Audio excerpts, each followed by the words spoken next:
Today's episode is a little different.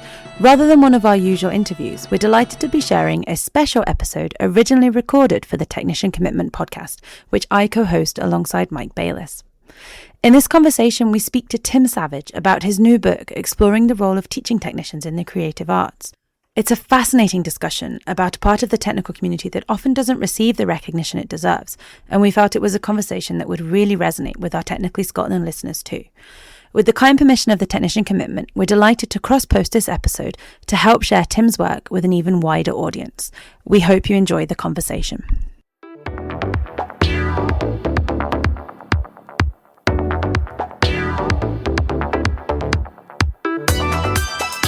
This is the Technician Commitment podcast. A podcast sharing stories, ideas and opportunities from the Technician Commitment community.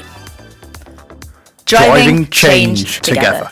I'm Charli Corcoran, Lead Animal Care Technician at the Institute of Aquaculture at the University of Stirling. My name is Michael Bayliss.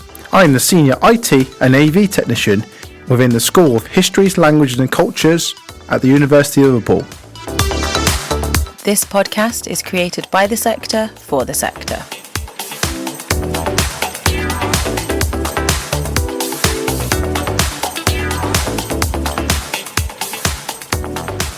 Hello everyone and welcome back to this podcast episode. Today we are joined by Tim Savage, consultant, author and someone with wealth of experience across leadership, business and personal development.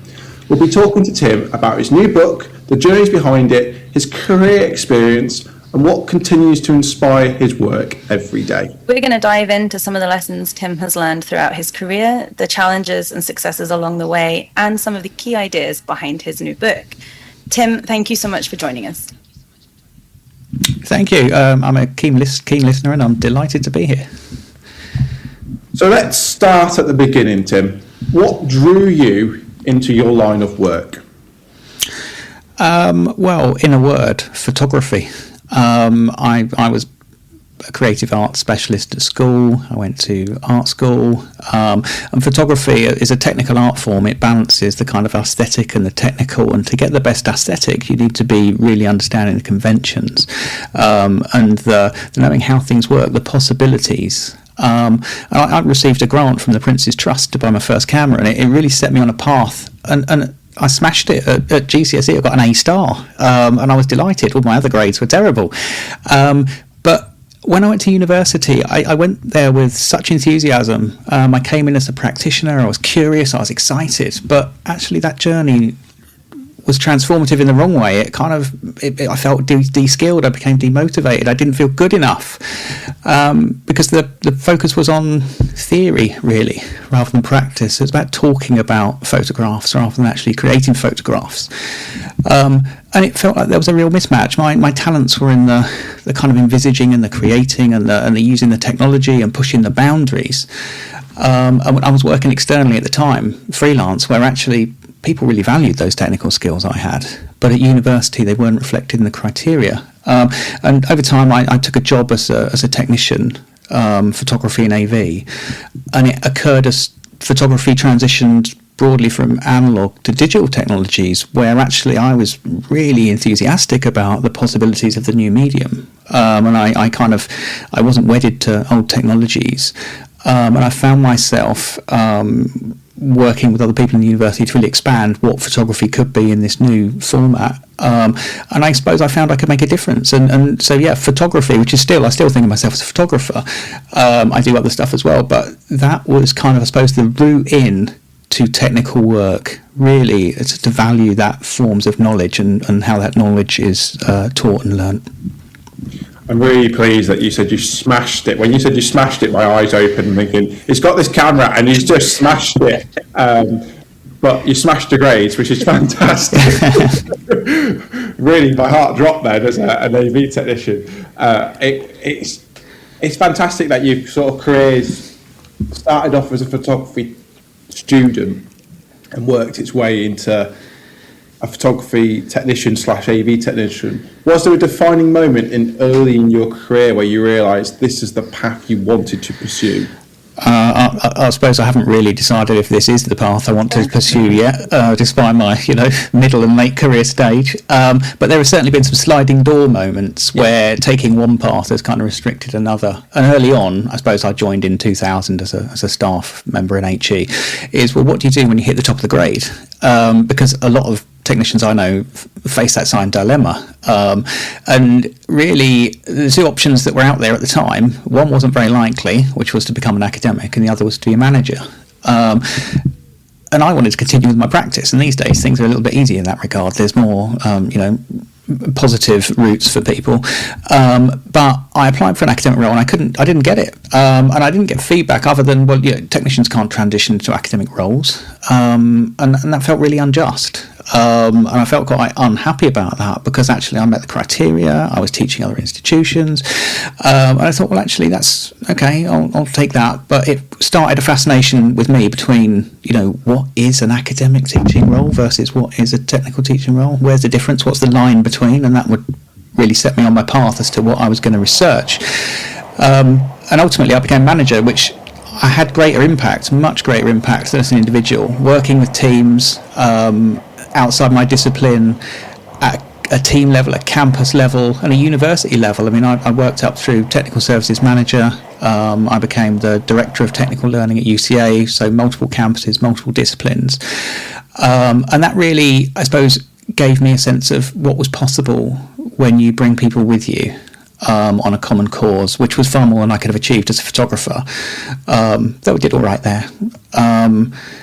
But I suppose, yes, it was mainly realising I could make a difference, not just to the institution and the technicians, but subsequently through my research, providing a catalyst for some conversations more generally in the sector about what technicians are, what they could be, what they actually do versus what we think they do.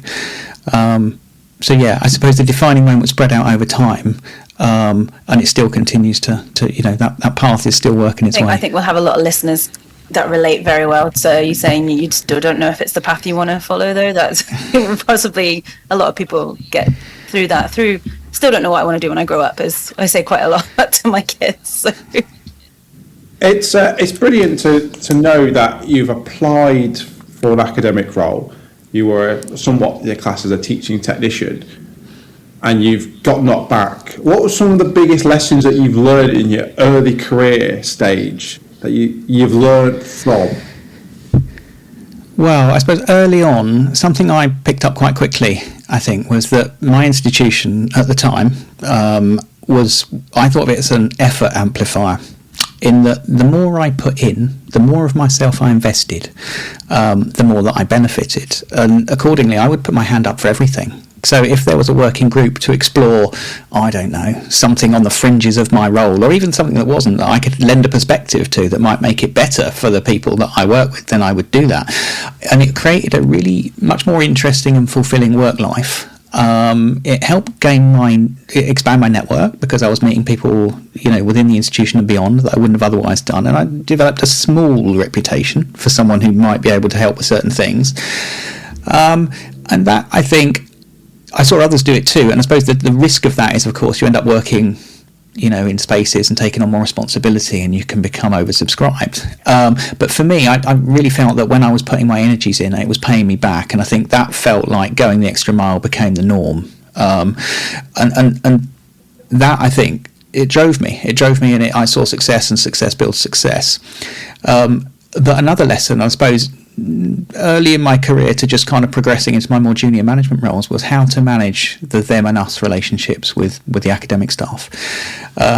And early on, it just didn't feel right. I won't talk about the class debates here, but they're real. They're real and they're harmful. I've seen people really affected, and I've felt it myself. And I don't claim to have found a kind of magic recipe for respectful collaboration, but I suppose in terms of a lesson, I am now clearer, I suppose, how academic and technical teams can work together at a local level when systems and structures and policy are more effective and professionally inclusive at an institutional level. I think you need the framework. And a lesson I also learned, my last lesson, I suppose, for this question is lean into the blurring. We read a lot about technician and academic roles and other, academic adjacent roles blurring. And I would say embrace it and don't let your job description become a cage. When I began my career, there were a lot of people that said, well, I'm not doing that. That's not my job. That's an academic job. And that may well be. But I would say stretch and grow. The skills that you build whilst working in universities, which are places of education, are your own. They become part of you and they change you. And if they aren't recognised at your institution, it's likely they will be at another. So I would say, when I first joined HE as a student, the technicians very much, that's not my job in certain areas. And that serves no one. It doesn't serve the students. It doesn't serve the institution. It doesn't serve the technicians either. It's great that you said right at the start then, what you put in is what you get out, basically. And the more effort you put in, I think sometimes a lot of technicians I know have been accused of being yes people too much, but they're putting themselves out there to get more involved, to get more visible, and to get, success brings success in the sense of career progression or job opportunities or even getting your name out there. So I think that's fantastic. Obviously, I'm too much of a yes person, but you can be too much of a yes person and take on too much workload. But then that will also show that you need more demand. You need more resource to support the demand. It's fantastic. The lessons there, I'm going to learn a lot from your lessons, that's for sure. So looking back, were there any risks or decisions that have completely changed your direction? Yes, I mean there's been a number of risks, and we're always at different junctions. And I think, Mike, going back to your comment, I agree with you. You can overdo the yes, can't you? And then you're running at 1,000 miles an hour doing someone else's job, and then you get told off for not doing your own. But I think we can probably safely say that HE is in dire straits right now for a number of different reasons, and we need to change. Now, we won't change if we just keep doing the same thing. Now, that is an institutional level, but it also trickles down to a team and an institutional level. So I suppose, yes, if you transition your role, change is what's needed. And I don't think we need to be change phobic. And in terms of, risks and decisions, I suppose the one that was quite, I suppose at the time felt quite disruptive was when I chose to enrol on a PG Cert course. So I was working as a technical services manager at the time, so I wasn't student-facing necessarily, although I was constantly dealing with students. But in terms of was I writing and delivering the curriculum? Well, no, I wasn't. But I enrolled on this 2-year PG Cert in learning and teaching, and it was transformative. I got some heat for studying on that course. I got certain technical staff saying, well, hang on, what do you think you're doing? This isn't our job, you're getting above your station. And for academics saying, well, look, you've taken a space here, that could have gone to an academic. But it really, it changed my trajectory. It gave me a deeper understanding of the other roles and functions of different staff members, academic and professional support, what different departments did around issues and legislation of inclusivity, of academic standards, compliance, and it really gave me the theories and language, I suppose, in which I was able to better contextualise my own leadership of my technical team, which at the time, this was 15 odd years ago, it was still very much a binary, although there were blurring of responsibilities around learning and teaching. It was still very much that technical teaching was, I'll show you how to use this piece of kit, and that was kind of it. But hopefully being able to contribute and to the PGC lessons, I was sat next to my academic colleagues, we're learning the same thing and realising actually we're not so different. What we do isn't so different. And that was valuable, I think, not just for me, but also for those academic colleagues in that institution, as we kind of, I suppose, closed up a little bit, that them and us, just by, respectfully acknowledging that there are different pressures on different roles, we each make a contribution. It didn't change the world, but it certainly changed me. Fantastic, just that collaboration and being in the same space and learning the same things has had such an impact on you, and I would hope them as well. So not just your direction, but theirs. What challenges have shaped you the most professionally, would you think? I mean, I've faced a lot of challenges. I suppose I've transitioned into leadership management within a few years of being a technician, and originally to a smaller team, and then progressing to a much larger team. And the challenge is a day-to-day element of leadership management, and some of them leave a mark on you. And I suppose that one of the strongest ones I've faced is the kind of element in which technicians feel they can't describe their teaching as teaching.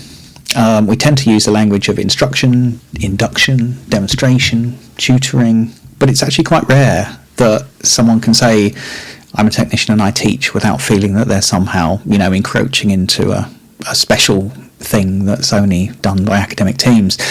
In fact, part of the reason that I enrolled on a PhD to explore technical teaching was because I was interested, along with my kind of experience of being told you're not good enough to work in this job family, is to really understand where the line is between technical teaching and academic teaching. And I suppose if I take it back to my discipline of photography, a photography technician, for example, would show you how to use equipment or process or tools, or help you when you got stuck. But I remember in a course board meeting, an academic had said, look, these technicians really need to know their place. And it was because the technician had offered advice beyond how to use the tool. So students had asked, well, what colour treatment should I use for this image, or should I crop it differently?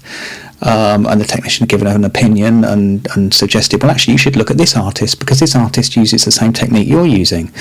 But that was really frowned upon, because that was, affecting the development of the work, the aesthetic, the kind of cerebral element of creativity rather than the practical element. So it was well outside the technical, and it just felt like complete nonsense to me. That students are grown up enough to value different sources of input and feedback without worrying about the contract status of who's offering that feedback. And it felt as a means of containing the technicians in their box and disrespecting their very valid knowledge, of which many are very capable practitioners, master's level qualified, teaching qualifications, and that I suppose really got me to look at that line. And I co-wrote an article with Kelly Vera on this, which is available online, about why is it problematic for technicians to claim they teach, and it's quite a punchy article, so it's worth looking up.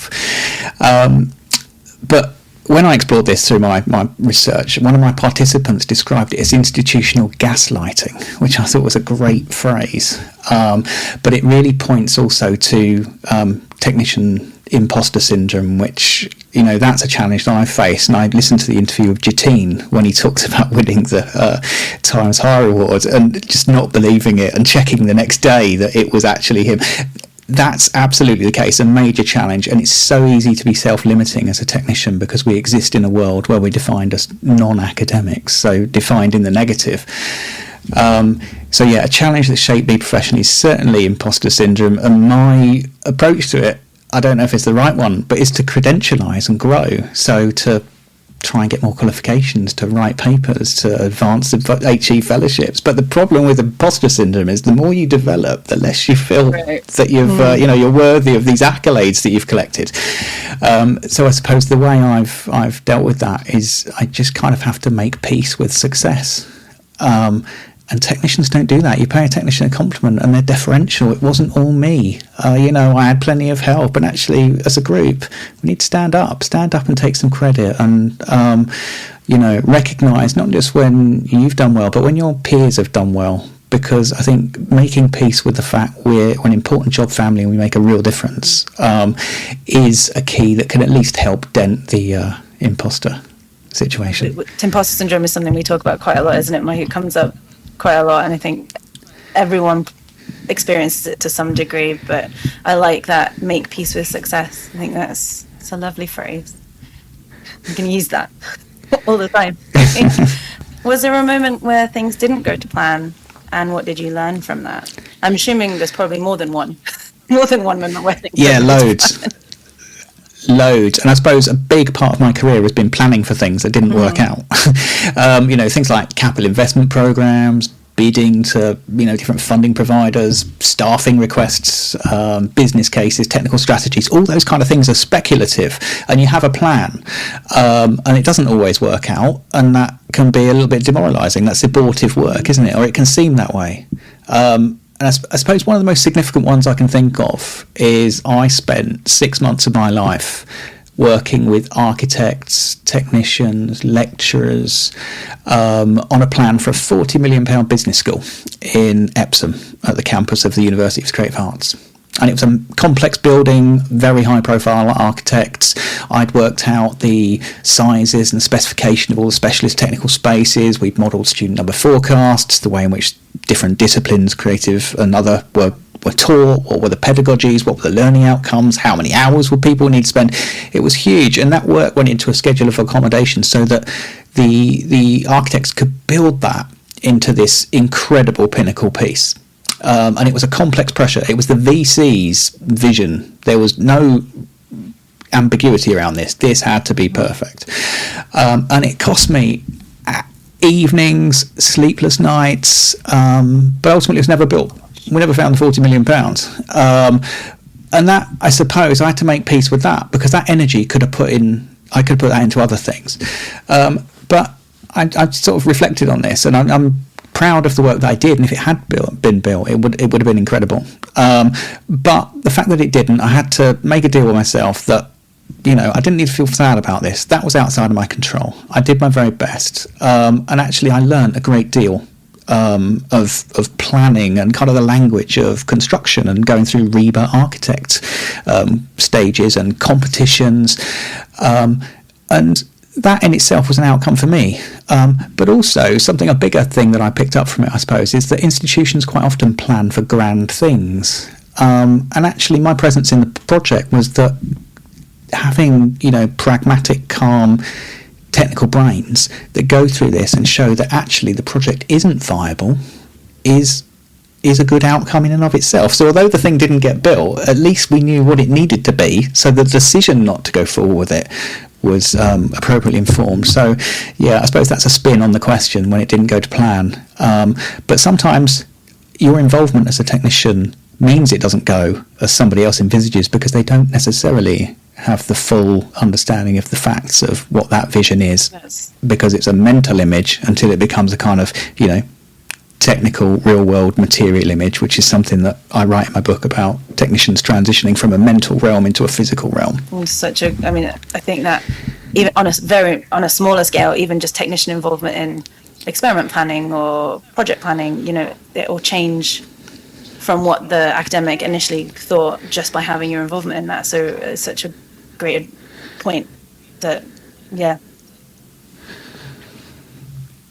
Yeah, it's fantastic, and obviously very disheartening to put all that work in and get nothing from it. But it's a learning curve for anyone to be heavily involved with. I think that's a really deep question now, Tim, to you. Do you think success today looks different to how you imagined it years ago?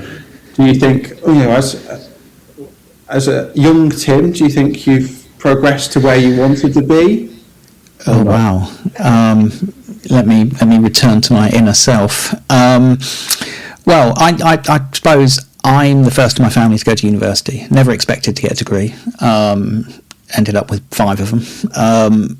But I didn't expect knowledge and art school and university and working in spaces that I find myself now. No, for me personally, no. I mean, here I am recording a podcast that people might listen to my voice and hopefully see some value. I mean, that in itself is wow. Never thought I'd do that in my life, and here I am doing exactly that. But I suppose from a technical point of view, I think about the job family.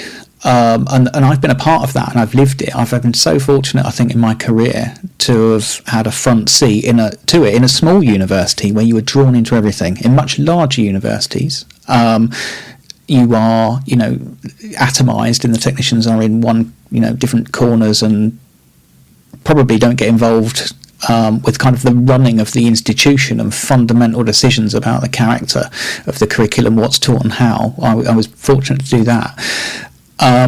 But in terms of the role itself, I joined as a technician friends would say, well, look, you're just going to be lugging tellies around and, you know, working in the background. And that was true, because it started by fixing things, supporting students when they get stuck, and some sort of low-level demos, really with a focus on competency, stopping students from breaking things or hurting themselves. But fast forward that kind of 25 years, technical roles are so much richer now and diverse. They're varied, and very often, rather than work in those kind of atomised corners of institutions, they're now front and centre. They're attached to the institutional KPIs, the key performance indicators, which institutions judge themselves and each other by.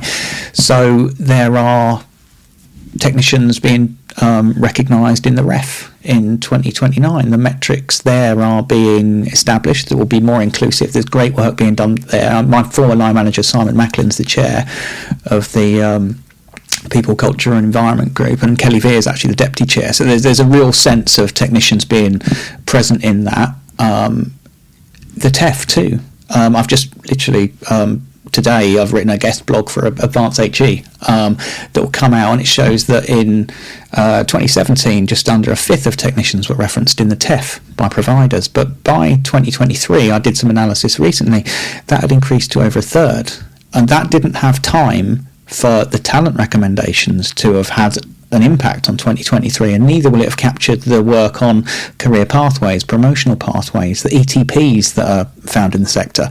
So the trajectory for technicians being drawn into the core business of universities, which is learning and teaching, but also research, is now absolutely something at the front of what we can expect from the technical job family. And I suppose for managers, that's a challenge too. For technical managers have normally been technicians and worked their way up through length of service and become managers. And the role has changed. You're not managing technicians in studios and workshops who deal with just the compliance elements and, you know, maintenance and procurement and those kind of background stuff. We've transitioned those managers now, just as technician roles have transitioned. The managers have too.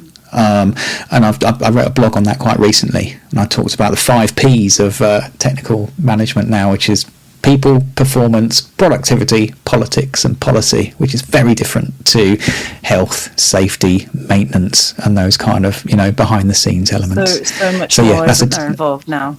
Yeah, it's a different game. Yeah. So well, we can link all the links to your blogs and articles in like the show notes so people can find them easily. But shall we start talking about your book now? Yeah, I'm excited to do that. I'm really looking forward to hearing about it. Mike, do you want to host one? I feel like I've stolen your... Don't worry. So I was just listening in depthly to what you have to say. I can just get lost in all your information. The new book, I want to know what inspires you to write the book. Okay, well, I suppose the first thing to separate but also join is that it was, I suppose, what inspired me to conduct the PhD that became the book. And something that, a lot of my answers so far have really focused on that space between technical and academic around the learning and teaching element and the injustice I felt and the blurring that didn't really have character around it. But in terms of inspiring me to write a book, I saw a quote quite recently that resonated, and it was by Tony Robinson, and I'll say that's not the guy who played Baldrick in Blackadder, it's the author. But it said, if there's a book you want to read, but it hasn't been written yet, then you must write it.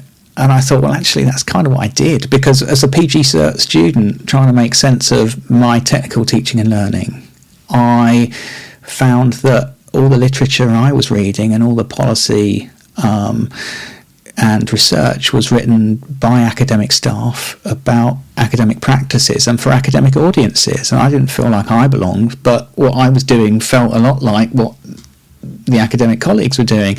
And I thought, I need literature. I need to be able to understand and contextualize my practice in a broader framework, because I felt very self-taught. I was really working as a point of, well, how I was taught is how other people should be taught, but actually I didn't know what I didn't know, and having gone through a process of discovering that, I wanted to share that. So I suppose the inspiration came from that, which I talk in the book about I should say what it's called. It's called Technical Teaching in Higher Education, Insights from the Creative Arts. And it comes from my experience in Creative Arts HE, but it's subsequently been tested in broader disciplines, and that's why it's a wider title. But I suppose when I was thinking, how do I make sense of what I'm seeing in my institution, I called it a technical turn. And a technical turn is a number of factors combined, where changes in HE have kind of shifted the purpose of universities, their reasons for being, and what is taught and why, from what was for a long time knowledge and understanding, that kind of scholarship and knowledge. And we've seen that transition through to knowledge and skills, and as Ronald Bartlett wrote recently in a blog for HEPI, the current outcome is all skills, skills, skills. And just as skills gained in, I suppose, emphasis in institutions and from government and regulator and graduates and employers, academic roles changed as well. Academic roles became more diversified, fractured. There's literature that talks about a de-skilling of academic roles. There's a disaggregation, and in the arts specifically, with the trend of creativity being considered cerebral and the old institutes of arts becoming university of arts, the kind of academic workforce drifted that way, which meant many, and in some of the practical disciplines, became less involved in teaching. And that led to the evolving and changing role of technicians as they became more drawn deeply into teaching. But it had occurred through creep rather than strategy. So these things were happening, but no one was making sense of them in any meaningful way. And I remember my staff at UCA taking annual leave from their day jobs, and they go to another university down the road and they deliver the same sessions as visiting lecturers, but they'd be paid triple the salary. And I thought, well, this doesn't make sense, does it? We've got to kind of name it and call it out for what it is. And subsequently, the PhD was a means for me to take a systematic approach to casting a net across the UK. I had research sites across, Scotland, Northern Ireland, Wales, England, different types of institutions, multi-faculty institutions, monotechnics, small and specialist, long established, across a range of different disciplines, to really cast a net that says, what is it that technicians teach? How do they teach it? And why do they teach it? What's the kind of philosophical purpose that underpins their teaching, so that I could, rather than contextualize practice-based technical teaching in academic frameworks, I could create one that was generated by people that were genuinely doing this work that people were talking about, and put it in their words. And it helped me, I suppose, put meat on the bone for some of the things I was seeing. At the time, I was appointed to the Talent Commission as a commissioner, which was a fantastic experience. Hugely grateful for everybody that participated and for being invited. But one of the primary outcomes for me with my interest in learning and teaching was that the volume of technical teaching that was coming out of the sector. And it was high everywhere. I think it was 81% of technicians were involved with teaching, which was, from memory, I think 95% in the creative arts. So there was a real sense that the practitioner elements of creative arts were drawing more on the technical teaching, and from my experience that technical teaching was quite sophisticated, and it felt sensible to kind of capture and crystallize that in a means that could be shared with other areas of the sector that are likely to follow suit. So in doing so, I guess the inspiration, this is a long answer, isn't it? But the inspiration for it was to make sense of something I was seeing in my own institution that felt unjust. And I felt there was more to gain. I thought the university would perform better in a more collaborative and cohesive ecosystem where everybody's learning and teaching contribution was valued and recognised and developed, rather than this sort of difficult binary which forced a lot of us into the margins and excluded us from things like quality assurance, quality enhancement, workload allocation models, curriculum, timetabling. There were so many opportunities that were put towards one side of the teaching workforce that the other side, who were actually doing quite a lot of teaching, were excluded from, and it just didn't feel right. So I suppose that was the inspiration behind the PhD. I mean, you clearly, your answers are so in depth. You're clearly really passionate about this topic, and I mean, we've written a book, so clearly you're very passionate about this topic. But who do you see that this book is for? Who's the target audience of the book? Target audience, I suppose there are three main audiences I had in mind. The first is absolutely technicians. I was a technician for many years, still think of myself as a technician and a photographer, because I said I was a photographer earlier, so I'll be both. And I suppose I wanted to build some of that confidence through language and legitimacy to some of those practices we think we do, but we can't always say we do, to share practice. And also give people, I suppose, a sense you don't know what you don't know. And I suppose when you look across the framework of people who've contributed, some people have launched initiatives, they've been recognised in different ways, and that helps you see, well, what could be possible in a technical teaching role. But also it could be used to support career progression and recognition, and particularly things like advanced HE fellowships, which are important. Their qualified teacher status, institutions gain benefit from them, but so do individuals, and professional recognition as well. Academics, another area. This book is written by technicians for technicians primarily, but actually an understanding of what happens in self-directed study, what happens when an academic asks for a workshop to be run. Actually, one of the things that the book really teases out is that very often it's a small amount of information that is given to the technician. Teach a class in such and such, without necessarily knowledge of, well, what is it you need them to learn? Because I can shape this in any which way, but the way in which you steer and you collaborate with technical staff, not only does it break down the kind of silos that we're used to, but it also values, and becomes complementary. So rather than double up on what's being taught or have a great big gap in the middle, I hope that the book will be helpful for them.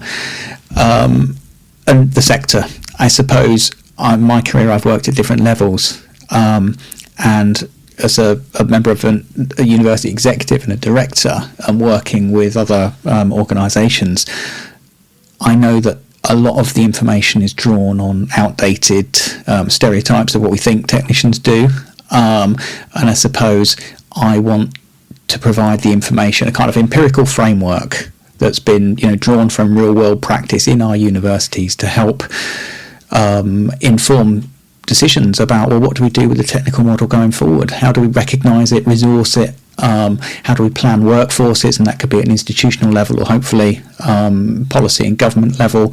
What do we do in respect of setting out workload allocation models, the great work on career pathways, but also to evidence the impact. What does technical teaching look like in terms of excellence?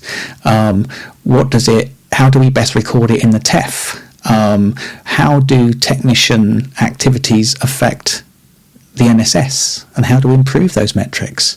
And how do we link those skills that are taught in studios and workshops that might not be explicit in the curriculum or the outcomes into what graduates need and what employers need?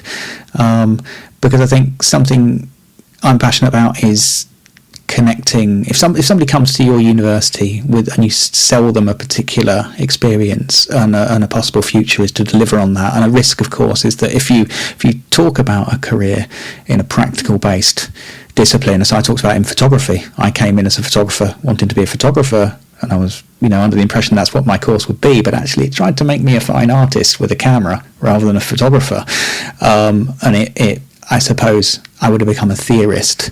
So I suppose it's providing sector leaders, academics and technicians with a kind of real-world, empirically derived framework in which to contextualise learning and teaching of technicians. Sounds like it's going to be a fantastic resource. I'm not a teaching technician, but I'm looking forward to reading it. So I imagine there's going to be lessons I can learn from my team through it as well. So not just for teaching technicians, I think.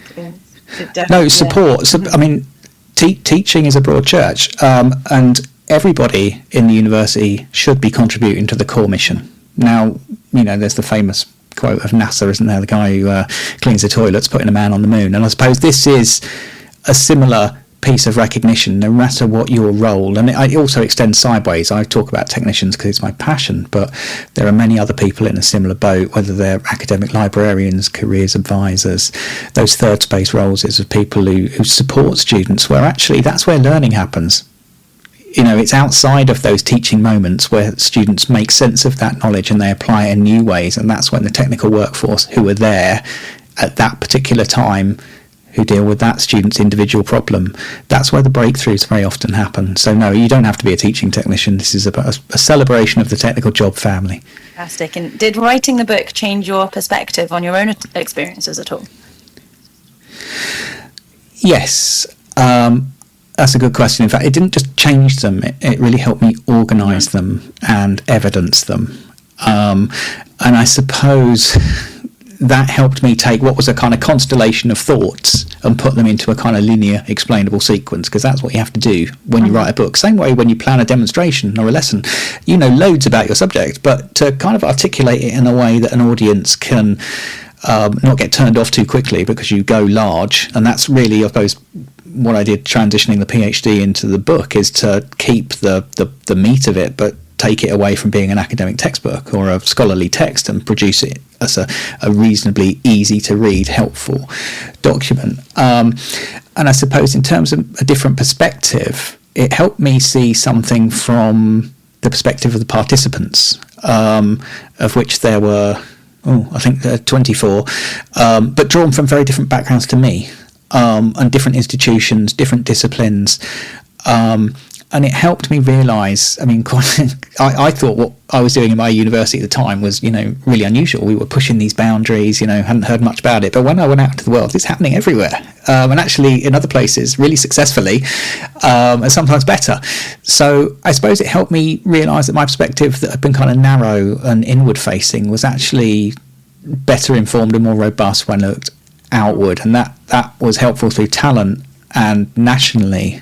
And it helped me develop. And actually, recently, some of the work Technician Commitment's been doing internationally shows these things are, these are international, global trends that I think, we're in a good shape for, and having the language and frameworks, I hope, will be helpful. It's just, I'm really looking forward to reading the book. Apart from being within the creative arts industry myself and having come from like studios and theatres and now working in HE, it's going to be. That's going to be a great read. I'm really, really looking forward to it. If someone only took one lesson away from the book, what do you think that lesson would be? It's a bit of a tricky question because your book's very broad in the sense of supporting so many technicians within teaching and creative arts. But what one lesson do you think someone would take away from that book? I suppose if it were just one lesson, and it's quite it does a lot and puts in different perspectives. But I suppose if I had to put it into one thing, I'd say that technical teaching is proper teaching. It's not some kind of lower order form of instruction that sits below academic teaching. Teaching is teaching. And when you look up teaching in the dictionary, it describes showing and telling people how to do things. That's what technicians do all the time. There are different levels and sophistication and contexts where teaching can be, interpreted differently. And what the book does, it sets out 5 different ways of conceiving of technical teaching, but none of them are necessarily better than another. They are what I would call a plurality of excellent technical teaching, and different approaches are appropriate for different environments, and they become progressively more sophisticated. So you may in your career, maybe early on, be comfortable with certain types of technical instruction, not necessarily being aware that there are different models in which you can contribute, really expand learners' ways of thinking, not just of their practice but through their practice, and it becomes transformative. It transforms people. It's not just what they know, but it's what they can do, who they can be. I suppose the one message is, technical teaching is proper teaching. I 100% agree. As a technical teacher myself who is heavily involved in I don't want to say how many modules now, but I can say boy if you want.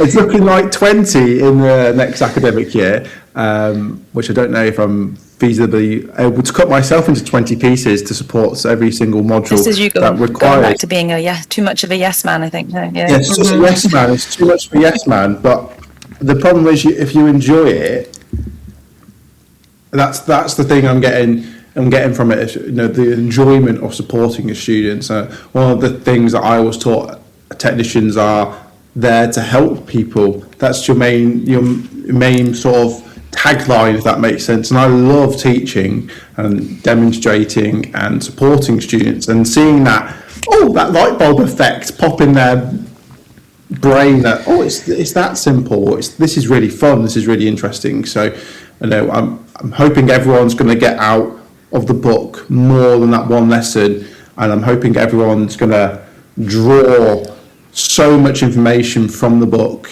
and from future publications you're going to bring out, Tim. Well, I hope so too. I'm conscious also, I am preaching to the choir here, aren't I? I mean, Yes. when I talk with people who teach who are technicians, I'm just telling them things they already know.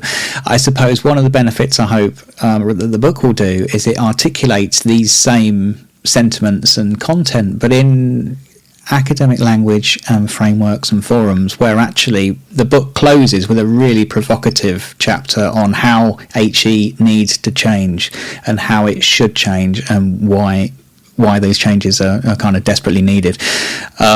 And what's been helpful about that is I've enlisted support from different camps to say, well, look, HE works best when technical and academic teams collaborate, and the structure of the book matches its message. Kelly Veer has kindly written the foreword to the book. Professor Susan Orr has written the afterword. So there's a kind of, I suppose, is written to show that collaboration and integration is absolutely the way forward for a sector in challenge, and bringing the pedagogies and roles of technicians into the foreground is not the silver bullet that solves the crisis, but it's a really important component in having fit for purpose, optimally operating institutions that offer value for money, but also give students who want to be practitioners the kind of education that they need. That's amazing. Amazing. Tim, we're going to run out of time, and we can talk forever. And I just want to say thank you so much for the conversation about your history and talking about the book. I think the book is what we're here for, and to know more about you. But I'm thinking, Charli, this could be a part two. We could bring Tim back in. We've got a whole load more questions to ask you, more to dive into regarding the book. We could dive into that when the book's released. More to dive into regarding sort of your background, what inspired you, some quick fire questions. We've got loads more we can talk about with you, Tim, and I think we could talk for a while. But unfortunately for this episode, we're going to have to give it a close to the end. And thank you for all your supporting technicians out there with your PhD, with your publications. You're being there as a shoulder to talk to. Even I've come to you in the past for just talking to you about advice. So being there for technicians, you're advocating the true meaning of what a technician is. So thank you so much for everything you do. Well, no, thank you, and it's been great to be here and share some of this. It's the first time I've really spoken about the book in this kind of forum. It's been, with PhD supervisors and things like that. So no, I'm really excited about sharing it. It's such a labour of love over such a period that I hope will help people that face some of the similar struggles to me. Where can you get the book from? It's available on Amazon, okay, so you can get it there, but it's a bit cheaper at the moment on the Routledge website, and they've given me a discount code that I can share, which is 26AFLY2. Okay, that's valid until the end of September. So if you wanted to buy a copy, then do, but better than that, get your institution to buy some copies. It'll be an invaluable textbook for technicians, particularly staff development, but also academics too, and advanced HE fellowships, all those kind of things. But even better than that, if you want to, you can persuade your institution to get me to come over, and I'll talk about it and give copies out. But I'm really excited to share it, and I hope it's valuable. Fantastic. But I just echo everything Mike said. Thank you so much. It's been a wonderful talk. I've been so interested listening to everything you've got to say. And hopefully we can finish the recording in an episode 2. That would be good. Yeah.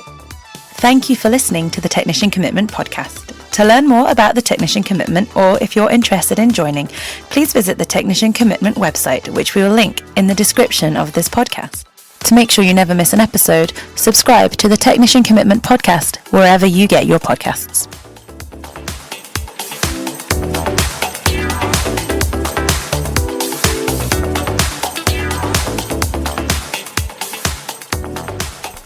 Thanks for listening to this special cross-post episode of Technically Scotland. If you enjoyed this conversation, we'd also encourage you to check out the Technician Commitment podcast, where you'll find more discussions exploring your technical profession across higher education and research. And as always, if you haven't already, don't forget to follow Technically Scotland to hear more stories celebrating technicians from across Scotland.